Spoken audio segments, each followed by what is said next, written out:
What's cracking my packs? I am back. It is PubJeezy, and I'm back with more Jumpstart packs. Okay, so I feel like last time I did one of these, I was opening Jumpstart 2022, but I was looking at the original Jumpstart pack list, so I had no idea what I was talking about, and I was getting everything wrong.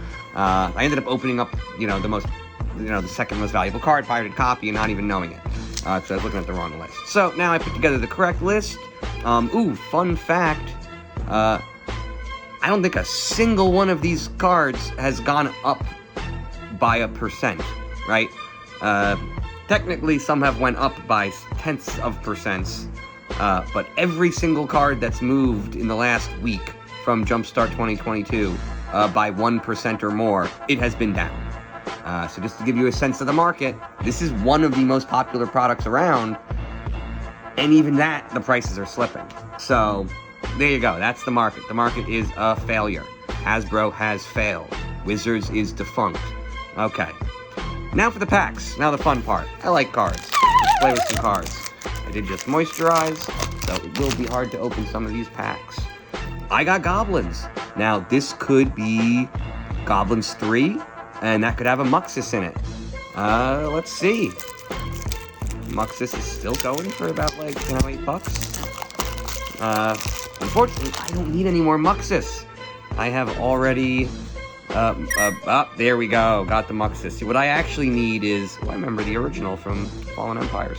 What I actually need is one of the Goblin decks from the OG Jumpstart has, a Krenko in it. And I think I only have 1 or 2 Krenkos, and I need 4 for my real-life arena deck. I'm trying to build the turn 4 Muxus deck in paper. Okay, we got Speedy, and that is Kiki Mirror Breaker. But dude, this is all Goblins all the time. This might, this literally might be a good Goblin deck. If I just put these two together with another Goblin deck. There we go. Let's see, I wonder how many, there we go, Kiki. It's, what is this at? It's about $10. $8.96 market value. Very fun. Got more Goblin.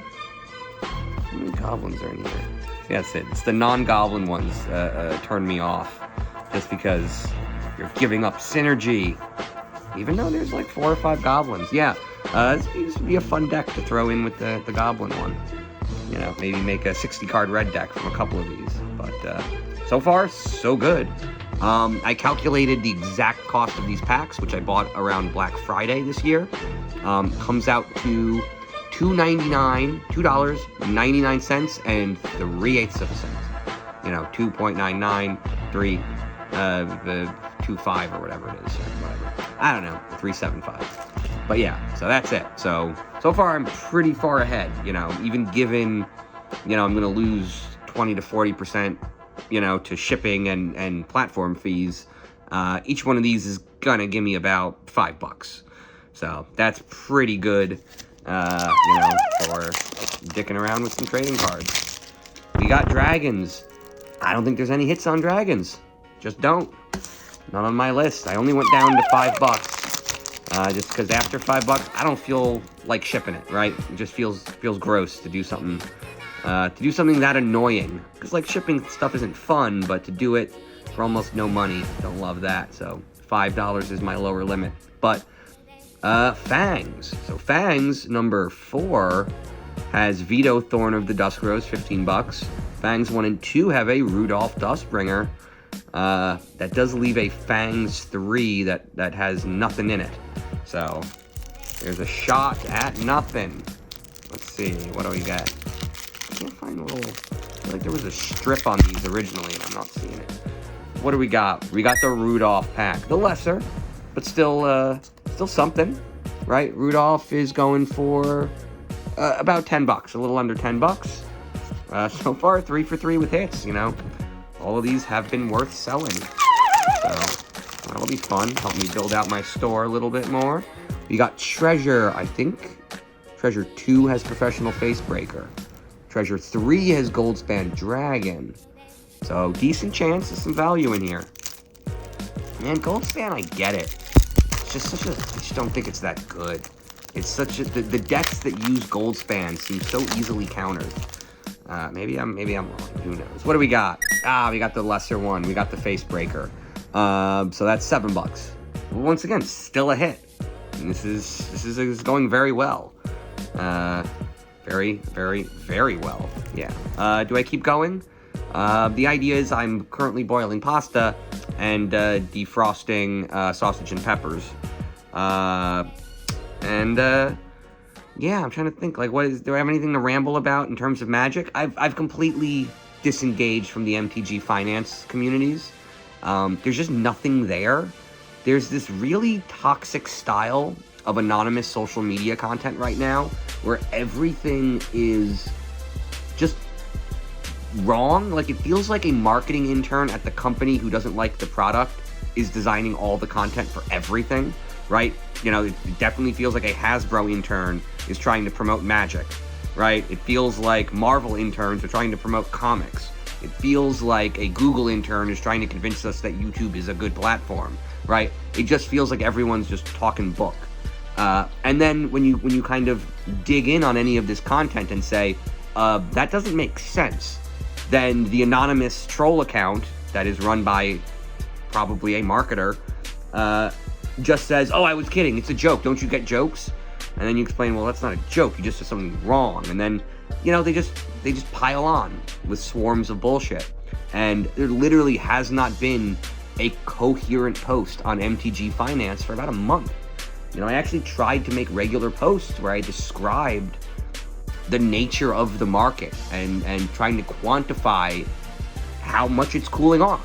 Basically trying to compare expected value to the actual real world sales of cards. And the truth was that community hated it. They did not like it. I started making posts and I started saying I'm just gonna keep doing this for a year. And they kept saying, your data is too small. I said, yeah, I'm gonna keep doing this, but every single day I will have a data point that compares the expected value to the sales value of a card. And by comparing those two values, you'll get a kind of a sense of the value of expected value, right? I wasn't actually trying to determine the true value of cards so much as compare the value of, actually gauge the usefulness of expected value, right? And they just hated it. They hated the idea. They kept saying it just doesn't matter how many packs you open, regression to the mean, and blah, blah, and they would just basically just attack my post that was openly saying that, hey, I'm just gonna start this project now, there's not gonna be much data, but over time it'll grow. Every comment was, you don't have enough data to make a post, which didn't make any sense to me. And then I eventually they just started removing them. Then just not really saying, oh, it's spammy, you're posting one every week and nothing's really changing. You're just saying that, and it's like, come on guys, there are spammers making posts on a daily basis with fake specs that even they admit are like meme jokes. And it's this weird community where you're allowed to just say something is a meme, or I'm being ironic, or I was kidding. And then you can just say anything. And so the MTG finance community it feels like you're reading like one of those spam emails, right? Like it's AI generated, is kind of the thing that people compare it to, where it's just every spec is wrong. Every spec is, hey, check out this Birds of Paradise brand new art. I think it's undervalued, and people love this card because of this nostalgia. And then you have to explain to them that, like, no, a new art treatment chases away anybody looking for nostalgia, right? If you have nostalgia for Birds of Prey, you probably started playing during like the revised, unlimited to the 5th edition era, and you're looking for a white border, right? Like that's what will scratch your nostalgia itch. New art doesn't get, and so you just have this community where all the posts are built on premises that don't make sense. And you just end up bickering with for-profit trolls. That's who's running the MTG finance scene. And I don't even know, I'm assuming it's just an account mill. And it's like, there really isn't much money to be gained manipulating the market here. It just isn't. Because, look, if you want to launder money through trading cards, you can totally be doing that. And people can be doing that at a massive scale on TCG Player. But the idea of trying to pump the value of a card and actually getting people to organically follow you on this forum, it's not true. Nobody is looking into anybody else's specs because none of them are real, and no one is suggesting any of them that are real. So there's just nothing to do. You know, you can open cards, you can open packs if you like the cards, and you can sell the ones that are worth a lot, and you can end up with, you know, a sort of cost reduction for a hobby. But at the end of the day, the only Magic cards that have real value to players are the ones that are fun to play with. So there we go. I'm sticking with Jumpstart. You know, this is PubJeezy, the Jumpstartening, because it's the only good product around. Hasbro, shame on you. And that's it. I can smell the sausage and peppers. So good night and good packs.